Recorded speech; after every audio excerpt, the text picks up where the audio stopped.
Universal, powered by McCulloch, provides garden power accessories to maintain and enhance your equipment, helping you tackle virtually any outdoor job, from mowing to sawing to brush cutting and beyond.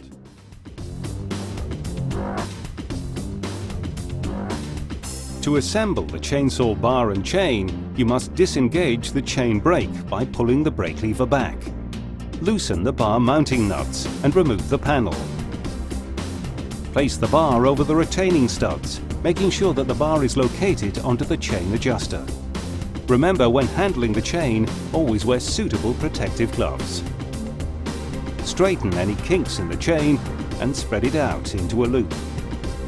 Place on the chain, putting the chain tangs into the top groove of the bar, making sure that the cutting edge of the chain face in the forward direction. The chain will rotate around the bar. Make sure the chain is guided around and onto the drive sprocket.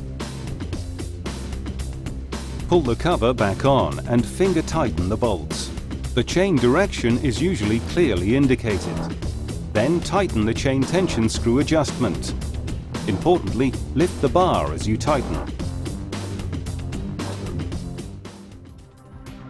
Be aware, be safe, and enjoy using this simple and very effective garden machine.